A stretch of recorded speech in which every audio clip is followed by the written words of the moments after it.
पिछले वीडियो में मैंने आपको पारदर्शी शिकायत या सुझाव प्रणाली सिस्टम के बारे में बताया था। 99% लोकपाल ये पारदर्शी शिकायत या सुझाव प्रणाली सिस्टम के आने से सीधे हो जाएंगे और अपना कार्य सही से करेंगे। लेकिन 1% या कम लोकपाल फिर भी सोच सकते हैं कि यदि मैं ऐसी शिकायतों को नज़रअंदाज करता हूं जो लाखों लोगों की है और करोड़ों लोग भी मेरे खिलाफ हो जाएं, तो मेरा क्या बिगाड़ लेंगे। वो सोचेगा कि मेरा नाम ही खराब हो रहा है ना, लोग मेरे को नौकरी से नहीं निकाल सकते, ना ही सजा दे सकते हैं।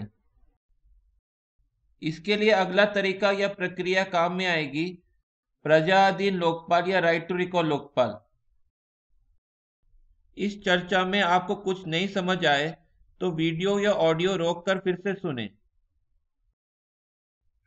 जब करोड़ों लोगों को ये पता चलेगा कि लोकपाल अपना काम सही तरीके से नहीं कर रहा है, तो वो इस प्रक्रिया या तरीके के अनुसार उस लोकपाल के खिलाफ अपना अनुमोदन या वोट नहीं दे सकते, लेकिन उनको किसी और व्यक्ति विकल्प को लोकपाल बनाने के लिए ढूंढना होगा। इसीलिए इस प्रक्रिया को पॉजिटिव रिकॉल या सकारात्मक वापस बुलाने का तरीका बोला जाता है। अगला व्यक्ति तभी लोकपाल बनेगा जब वो पहले वाले व्यक्ति से ज्यादा अच्छा होगा। इसीलिए इस तरीके के लागू होने से सिस्टम में स्थिरता बढ़ेगी। फिर नागरिकों को कुछ अच्छे लोग श्री क ख ग को बोलना होगा कि कलेक्टर के दफ्तर जाएं और अपना नाम रजिस्टर करें, और उनका नाम लोकपाल की वेबसाइट पर आ जाएगा। और उनके समर्थक पटवारी या लेखपाल के दफ्तर जाकर उनका समर्थन कर सकते हैं, और ज्यादा से ज्यादा 5 व्यक्ति तक का समर्थन कर सकते हैं। इस तरीके में भी एक सुरक्षा धारा होगी, पारदर्शी शिकायत सिस्टम जैसे कि कोई भी व्यक्ति अपना समर्थन किसी भी दिन रद्द कर सकता है, जिससे ये तरीका भी पैसों से नहीं खरीदा जा सकता, गुंडों या मीडिया द्वारा प्रभावित नहीं किया जा सकता। और समर्थन करने वाले लोगों को अपनी जांच भी करवानी होगी, पारदर्शी शिकायत प्रस्ताव प्रणाली सिस्टम के जैसे।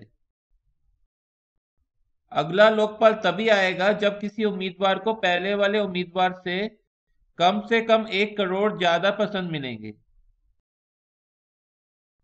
और पारदर्शी शिकायत सुझाव प्रणाली सिस्टम का प्रयोग करके लोगों को ऐसी जानकारी मिलेगी जो वो खुद देख सकते हैं और जांच कर सकते हैं। ध्यान दें कि ऐसा करना आज के समय में संभव नहीं है, मीडिया आदि के द्वारा दी गई जानकारी के लिए।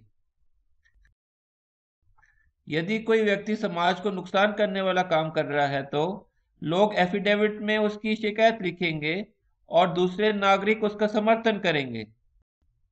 जबकि यदि कोई जनता के लिए अच्छा काम कर रहा है, तो लोग एफिडेविट में उसके बारे में अच्छी बातें लिखेंगे और दूसरे नागरिक उसका समर्थन करेंगे। और इस तरह लोग अपनी पसंद का समर्थन करेंगे, और किसी उम्मीदवार को करोड़ों लोगों का समर्थन मिल जाता है, तो करोड़ों लोगों के दबाव से पहले वाला लोकपाल निकाल दिया जाएगा और सबसे ज्यादा पसंद किए जाने वाला लोकपाल उम्मीदवार को लोकपाल बना दिया जाएगा। अब इस तरीके को जन लोकपाल बिल में दिए गए भ्रष्ट लोकपाल को हटाने के लिए तरीके से तुलना करें। उसमें लिखा है कि कोई भी लोकपाल के विरुद्ध अर्जी या याचिका डाल सकता है सुप्रीम कोर्ट में। कोई भी का मतलब सुप्रीम कोर्ट जज का आदमी भी याचिका डाल सकता है, और जज ही फैसला करेंगे कि लोकपाल रहेगा कि हटेगा। इसलिए इसका मतलब लोकपाल जजों के प्रति जवाबदार है, लोगों के प्रति नहीं। जज ही निर्णय लेंगे कि लोकपाल हटाया जाए कि नहीं।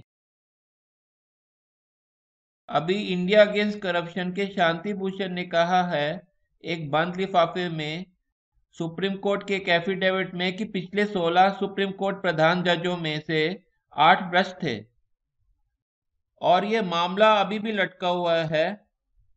ना तो सुप्रीम कोर्ट के प्रधान जज इसे आगे बढ़ाते हैं और ना ही खारिज करते हैं। हो सकता है कि ऐसे इसलिए कर रहे हों कि उनकी भी पोल ना खुल जाए। और लोकपाल या कोई अन्य व्यक्ति यदि रिश्वत लेके विदेशी बैंक के गुप्त खातों में जमा कर देते हैं तो कोई सबूत नहीं होगा, और जज यदि ईमानदार भी हो तो भी कुछ नहीं कर सकता, क्योंकि जन लोकपाल या सरकारी बिल में कोई भी ऐसी धाराएं नहीं है इसको रोकने के लिए।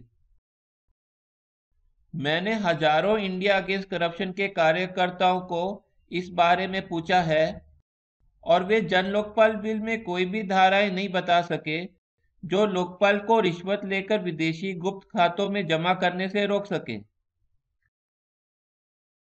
99% बड़े स्तर के रिश्वतों में भ्रष्टाचार दिखाई देता है, लेकिन कोई भी कोर्ट द्वारा माने जाने वाला सबूत नहीं होता, क्योंकि रिश्वत लेने वाला इतना मूर्ख नहीं है कि कोई भारतीय बैंक में रिश्वत के पैसे जमा करेगा या रिश्वत लेने के कोई और सबूत छोड़ देगा। बहुत कम भारत के नागरिकों को सच्चाई समझ में आई है कि भ्रष्टाचार से 10 गुना भारत में कुछ बुरा हो रहा है। क्या हमारी खेती, हथियार बनाने का सामर्थ्य या क्षमता और गणित विज्ञान की शिक्षा दिनों दिन कमजोर हो रही है। ये इसलिए क्योंकि विदेशी कंपनियां केंद्र और राज्यों में हमारे मंत्रियों बाबुओं को रिश्वत दे रही हैं हमारी खेती, हथियार बनाने की ताकत और गणित विज्ञान की शिक्षा को कमजोर बनाने के लिए। और जन लोकपाल इस स्थिति को और खराब बना सकता है। कैसे? लोकपाल चुनाव समिति में कोई 10 से 12 लोग हैं जो बहुराष्ट्रीय या विदेशी कंपनियां आसानी से खरीद सकती हैं या धमकी दे सकती हैं राधिया जैसे दलाल द्वारा। और इस तरह विदेशी कंपनियां यह पक्का कर सकती हैं कि विदेशी कंपनियों के एजेंट साफ सुथरे नाम वाले लोग लोकपाल बने। ये भ्रष्ट एजेंट लोकपाल द्वारा विदेशी कंपनियां निचले स्तर के भ्रष्टाचार कलेक्टर के स्तर के नीचे को दबाएंगे, क्योंकि निचले स्तर के भ्रष्टाचार से विदेशी कंपनियों को अधिक नुकसान होता है छोटे मध्यम स्तर के व्यापारियों के तुलना में। यदि कोई अफसर विदेशी कंपनियों से रिश्वत मांगेगा तो भ्रष्ट लोकपाल कार्रवाई करेगा, लेकिन यदि स्थानीय व्यापारियों से रिश्वत मांगी जाए तो शायद ही भ्रष्ट लोकपाल ऐसी कोई कार्रवाई करेगा। और साथ ही लोकपाल खेती, हथियार बनाने की ताकत और गणित विज्ञान शिक्षा को कमजोर करने वाली नीतियों को बढ़ावा देंगे ताकि भारत ज्यादा से ज्यादा विदेशी कंपनियों पर निर्भर रहे। विदेशी कंपनियां और भ्रष्ट लोकपाल ऐसी नीतियों को कैसे बढ़ावा दे सकती हैं? उन बाबू जज मंत्रियों को परेशान करके उनके खिलाफ झूठे मामले बनाकर जो इन भारत विरोधी नीतियों या तरीकों का विरोध करते हैं, और उन मंत्रियों जज बाबुओं का पक्ष या तरफदारी लेकर जो ऐसी नीतियों का समर्थन करते हैं।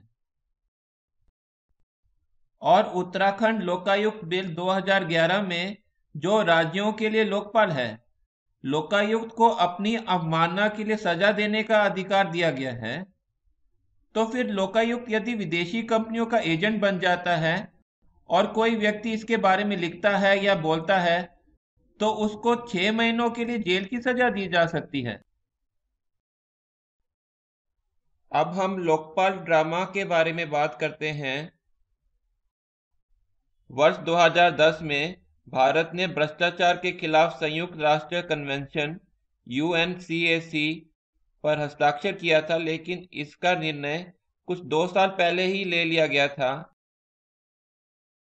यदि जन लोकपाल ड्रामा या नकली आंदोलन के बिना सरकार लोकपाल कानून पास करती तो लोग यह कहते कि भारत सरकार संयुक्त राष्ट्र संघ, जो सिर्फ एक अमेरिकी एजेंसी है, के आदेश से काम कर रही है। इसलिए इस तरह के जन आंदोलन के भ्रम की जरूरत थी, जो इस तरह लगता कि जो कुछ भारत सरकार कर रही है वो जनता और जन आंदोलन के दबाव में आकर कर रही है। जन लोकपाल ड्रामा या नकली आंदोलन में छुपा हुआ सत्य ये है कि हम संयुक्त राष्ट्र संघ की आवश्यकता को पूरा करने के लिए ही लोकपाल बिल बना रहे हैं। अन्ना केवल नाम के भूखे हैं। नाम के भूखे लोग अपने पैसों के लेन देन में सबसे ईमानदार लोग होते हैं, क्योंकि उन्हें मालूम होता है कि थोड़ी सी भी लेन देन में बेईमानी उनके अंधभक्तों में उन पर श्रद्धा को समाप्त कर सकती है और उनके विरोधियों को उनके खिलाफ हथियार दे सकती है।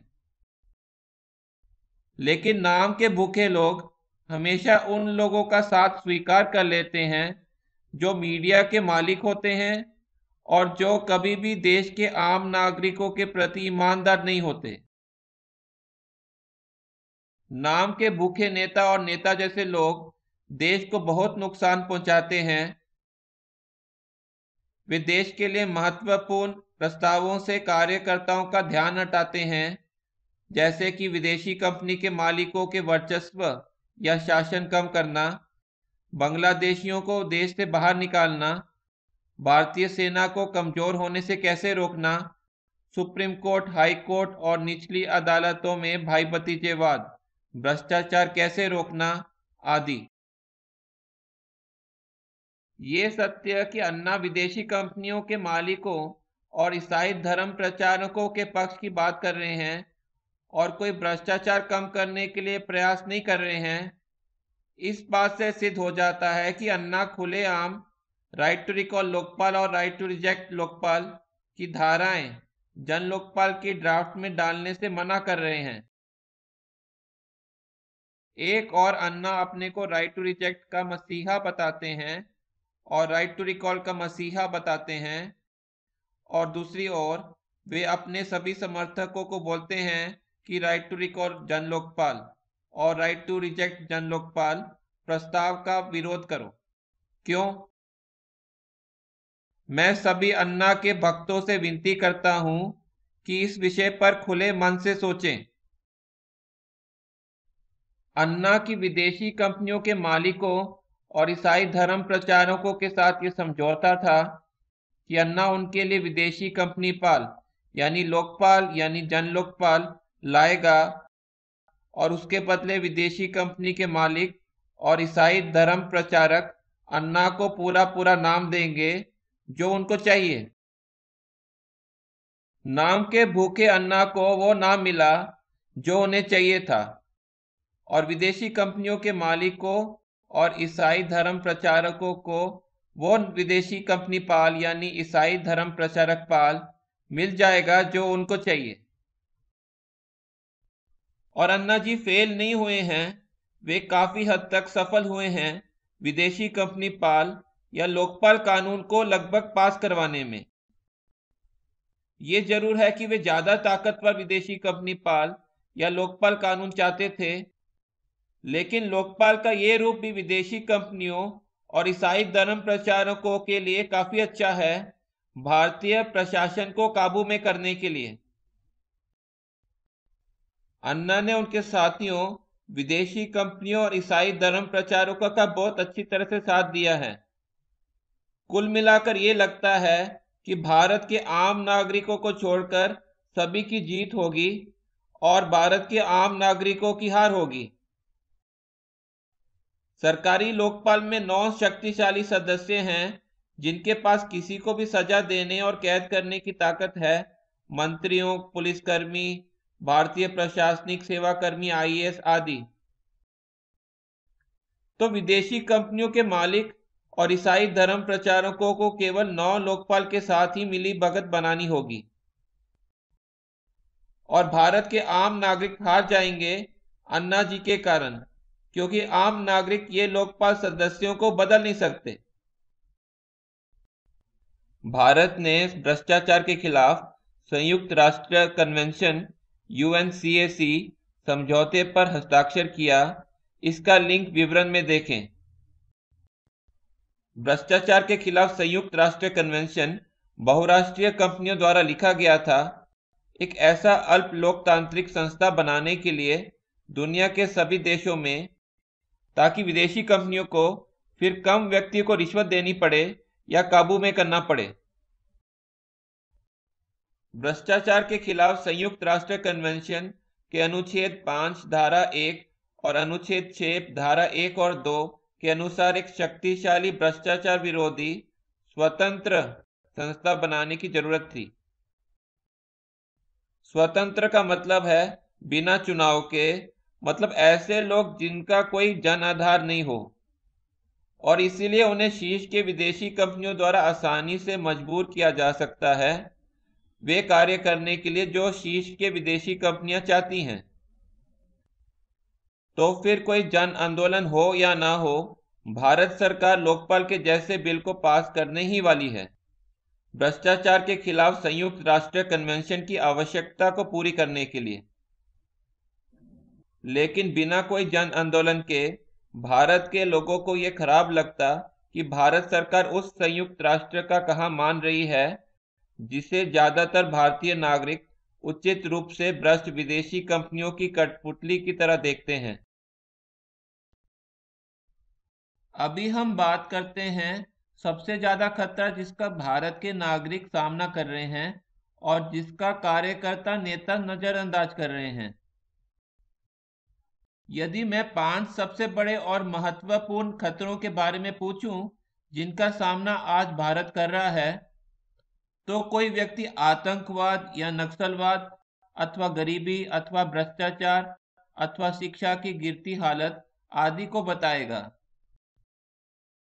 ये खतरे वास्तव में पहले 5 खतरों की सूची में रखे जाने लायक हैं और इनमें कुछ व्यक्तिगत राय भी हो सकती है, लेकिन ज्यादातर नागरिक उस सबसे बड़े खतरे की अनदेखी कर रहे हैं जिसका सामना आज भारत कर रहा है।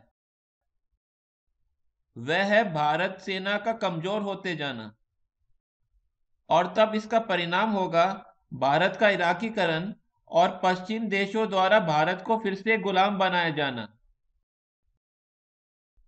ज्यादातर भारतीय समाचार पत्र मालिकों, टेलीविजन चैनलों मालिकों और नामी बुद्धिजीवियों के बहुराष्ट्रीय कंपनियों से आर्थिक संबंध हैं, और वे इस बात पर सहमत हो गए हैं कि इस समस्या को उजागर ही नहीं करेंगे कि भारतीय सेना दिनों दिन कमजोर होती जा रही है। लेकिन भारतीय सेना आज इतनी कमजोर है कि पश्चिम देश और चीन जिस दिन भारत पर आक्रमण करने का निर्णय कर ले, उस दिन भारत का नाश कर सकते हैं, और अब हम लोगों के पास केवल कुछ ही वर्ष बचे हैं जिसके बाद पश्चिमी देश और चीन भारत को गुलाम बनाने का निर्णय कर सकते हैं। पश्चिमी देश या चीन भारत पर सीधे आक्रमण ना करके पाकिस्तानी सेना को धन, हथियार और सैटेलाइट या उपग्रह द्वारा प्राप्त सूचनाएं दे सकते हैं और भारत में कत्लेआम करवा सकते हैं, अथवा पश्चिमी देश और चीन नक्सलियों को सबसे अच्छे हथियार देकर भारतीय सेना को तहस नहस करने के लिए कह सकते हैं, जैसे कि नेपाल में हुआ है। और यदि हम अगले कुछ वर्षों में अपनी सेना में सुधार नहीं करते हैं तो भारत एक इराक बन सकता है। अब सेना में सुधार करके उसे अमेरिका के सेना के बराबर ताकतवर बनाना आसान है यदि एक बार कुछ अच्छे कानून पास हो जाएं। लेकिन इन कानूनों को लागू करने के लिए कार्यकर्ताओं का समय चाहिए, और यदि कार्यकर्ता इन कानूनों को लागू करवाने के लिए समय नहीं देने का निर्णय कर लेते हैं तो मुझे भारतीय सेना में सुधार लाने का कोई रास्ता नहीं दिखता। और ये सोचना कि विदेशी कंपनियां कभी भी देश को गुलाम नहीं बनाएंगी एक बहुत बड़ी भूल होगी। विदेशी कंपनियों का अंग्रेजों की ईस्ट इंडिया कंपनी जैसे मुख्य उद्देश्य यहां व्यापार करना नहीं है, लेकिन देश को गुलाम बनाना, और फिर अंत में जब देश की सुरक्षा बहुत कमजोर हो जाएगी देश को अपनी कठपुतली बनाना है जैसे फिलीपीन, या उनके गुलाम देश बनाना है जैसे इराक, और देश के 99% लोगों को लूट लिया जाएगा और अमीर लोग जो विदेशी कंपनियों के समर्थक हैं सबसे पहले लूट लिए जाएंगे। अलग से मुझे समझाने दीजिए क्यों निचले स्तर का भ्रष्टाचार छोटे मध्यम स्तर के व्यापारियों को फायदा करता है विदेशी कंपनियों के तुलना में। मान लीजिए एक व्यक्ति दिल्ली या अहमदाबाद जैसे शहर में 5 से 10 होटलों का मालिक है और एक और होटल खोलना चाहता है और स्थानीय अफसर उसे रिश्वत मांगते हैं, कहें 5 लाख की, तो वो रिश्वत दे देता है। अब दूसरी ओर एक विदेशी व्यापारी अमेरिका में बैठा है और उसको भी एक होटल खोलना है। मान लीजिए स्थानीय अफसरों को 5 लाख की रिश्वत चाहिए इसके लिए। अब विदेशी व्यापारी सीधे तो स्थानीय अफसर से सौदा नहीं कर सकता, इसके लिए उसे दलाल चाहिए।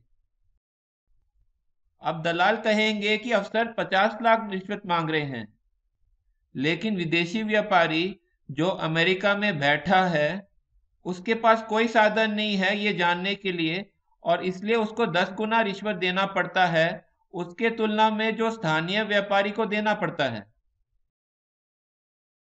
इसी तरह छोटे मध्यम व्यापारी बिक्री कर या उत्पादन शुल्क आदि टैक्स की चोरी करने में सफल हो जाता है उस जगह भ्रष्टाचार होने के कारण, लेकिन विदेशी कंपनियों को 5-10 गुना ज्यादा खर्चा करना पड़ता है क्योंकि उन्हें दलालों को बहुत बड़ा हिस्सा देना पड़ता है। इसीलिए निचले स्तर के भ्रष्टाचार को समाप्त करना भारत के लिए केवल तभी फायदा करेगा यदि प्रधानमंत्री, मुख्यमंत्री, मंत्रियों, सुप्रीम कोर्ट और हाई कोर्ट के जजों, सचिवों का भ्रष्टाचार कम हो तो। यदि मंत्रियों, जजों आदि का भ्रष्टाचार वैसे ही रहता है और निचले स्तर का भ्रष्टाचार कम हो जाता है तो इससे भारत देश को कोई फायदा नहीं होगा।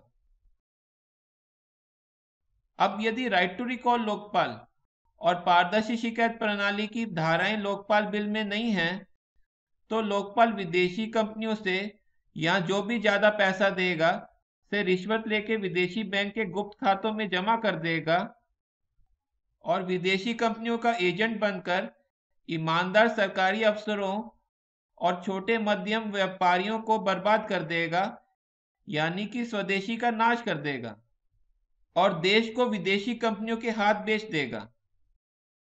देश गुलाम हो जाएगा और 99% देश के लोग लूट लिए जाएंगे। अब प्रश्न ये है कि विदेशी कंपनियां और भ्रष्ट लोकपाल मिलकर कैसे छोटे मध्यम व्यापारियों को बर्बाद करेंगे, क्योंकि विदेशी कंपनियां और स्थानीय व्यापार आपस में विरोधी या प्रतिद्वंदी हैं और लोकपाल के पास निचले सरकारी अधिकारियों पर अधिकार रहेगा। विदेशी कंपनियां लोकपाल को कहेंगी कि लाइसेंस अफसर या टैक्स अधिकारी आदि छोटे व्यापारियों को सताने के लिए ऊंची रिश्वतें मांगकर या ऊंची सजा देकर छोटी छोटी गलतियों के लिए। यदि निचले सरकारी अफसर मान जाते हैं ये करने के लिए तो ठीक, नहीं तो उन पर झूठे मामले और जांच पड़ताल बना दिए जाएंगे। इस तरह ईमानदार सरकारी अफसरों और छोटे मध्यम व्यापारों को बर्बाद किया जाएगा, जिससे ईमानदार लोग सरकारी नौकरी नहीं करेंगे और छोटे मध्यम व्यापार बंद हो जाएंगे या विदेशी कंपनियों के हाथों बिक जाएंगे। मीडिया जो ज्यादातर विदेशी कंपनियों द्वारा प्रायोजित है, जन लोकपाल बिना राइट टू रिकॉल लोकपाल के का समर्थन कर रहा है। क्यों? क्योंकि जन लोकपाल या सरकारी लोकपाल बिना राइट टू रिकॉल लोकपाल की धाराएं के आने से विदेशी कंपनियों को केवल 10-11 लोगों को ही रिश्वत देनी होगी, आज की तुलना में जब उन्हें हजारों निचले सरकारी अफसरों को रिश्वत देनी होती है। 10-11 लोकपाल विदेशी कंपनियों के एजेंट बन जाएंगे, उनसे रिश्वत लेकर विदेशी गुप्त खातों में और ईमानदार अफसरों पर झूठे मामले बना दिए जाएंगे और उनका जीवन और कैरियर बर्बाद कर दिया जाएगा। जैसे वंजारा गुजरात के पूर्व एसपी का जीवन बर्बाद हुआ क्योंकि वो जेल में 5 सालों से हैं और 5 सालों से उस पर जांच पड़ताल ही चल रही है। और इस तरह लोकपाल निचले सरकारी अफसरों को विदेशी कंपनियों की तरफदारी करने के लिए दबाव डाल सकता है और उनके विरोधी स्थानीय व्यापारियों को बर्बाद कर सकता है। इंडिया अगेंस्ट करप्शन के शीर्ष के लोग या नेता कहते हैं कि यदि लोकपाल भ्रष्ट हो जाता है तो सुप्रीम कोर्ट के जज उसको निकाल देंगे। देखिए, हमारे पास पहले ही कानून है कि यदि एमपी आदि भ्रष्ट हैं तो हाई कोर्ट के जज और सुप्रीम कोर्ट के जज उनको जेल में डाल सकते हैं, जिसके लिए उनको किसी की भी अनुमति नहीं चाहिए। लेकिन हमने देखा है कि हाईकोर्ट के जज भ्रष्ट एमपी को कभी भी सजा नहीं देते और वे छूट जाते हैं। इसलिए ये कानून कि सुप्रीम कोर्ट के जज भ्रष्ट लोकपाल को सजा देंगे उतना ही बेकार है जितना कि हाईकोर्ट के जज भ्रष्ट एमपी को सजा देंगे का कानून। इसीलिए हमें राइट टू रिकॉल के धाराओं के साथ वाला जन लोकपाल की मांग करनी चाहिए। हमें समझना चाहिए कि बिना राइट टू रिकॉल लोकपाल नागरिकों द्वारा के जन लोकपाल एक जहर है, क्योंकि लोकपाल विदेशी कंपनियों के एजेंट और ईसाई धर्म प्रचार करने वालों के एजेंट बन सकते हैं। और क्या ये सोचना ठीक है कि लोकपाल विदेशी कंपनियों के एजेंट नहीं बन सकते? देखिए, विदेशी कंपनियां खोज और चुनाव समिति में 20 लोगों को रिश्वत देकर ये सुनिश्चित कर सकती हैं कि केवल उनके एजेंट ही लोकपाल बने। अभी यदि राइट टू रिकॉल लोकपाल या प्रजाधीन लोकपाल है तो लोकपाल डरेगा भारत विरोधी विदेशी कंपनियों के समर्थन में कदम लेने से। लेकिन यदि राइट टू रिकॉल लोकपाल नहीं है तो लोकपाल भारत को विदेशी कंपनियों और ईसाई धर्म प्रचारकों को बेच देगा। इसलिए राइट टू रिकॉल के साथ वाला जन लोकपाल का विरोध करना अभी तक केवल एक गलती थी, क्योंकि आपको ये नहीं पता था कि विदेशी कंपनियां अपने आदमी भी लोकपाल के पद पर रख सकते हैं या लोकपाल को खरीद सकते हैं। अभी जब आपको ये पता लग गया है कि ऐसा हो सकता है, यदि हम अब भी राइट टू रिकॉल की धाराओं को लोकपाल बिल में जोड़ने के लिए विरोध करते हैं तो हम केवल देश के साथ गद्दारी कर रहे हैं। प्रिय इंडिया अगेंस्ट करप्शन के कार्यकर्ता शांति भूषण कहते हैं कि सुप्रीम कोर्ट के 50% जज भ्रष्ट हैं। यदि मान ले कि जन लोकपाल कोई ईमानदार व्यक्ति बनता है और उसने सुप्रीम कोर्ट जजों में भ्रष्टाचार का खुलासा किया, तब जन लोकपाल बिल के कानून ड्राफ्ट में जो सुप्रीम कोर्ट के जजों को अधिकार दिए गए हैं उनका प्रयोग करके सुप्रीम कोर्ट के जज उसको हटा सकते हैं। अभी क्या आपके पास ऐसा कोई तरीका है जिसके द्वारा आम नागरिक उस ईमानदार जन लोकपाल को वापस ला सकते हैं? नहीं। प्रस्तावित राइट टू रिकॉल लोकपाल या प्रजाधीन लोकपाल का ड्राफ्ट ऐसे ही करता है। ये आम नागरिकों को ईमानदार जन लोकपाल को वापस लाने का अधिकार देता है। इसीलिए कृपया लोकपाल को बनाए रखने का अधिकार की धाराओं के साथ वाला जन लोकपाल का समर्थन करें। यदि हम राइट टू रिकॉल लोकपाल की धारा 8 को पढ़ते हैं, उसमें लिखा है कि नागरिक या तरीके का प्रयोग किसी लोकपाल सदस्य को बनाए रखने के लिए या वापस लाने के लिए भी कर सकते हैं।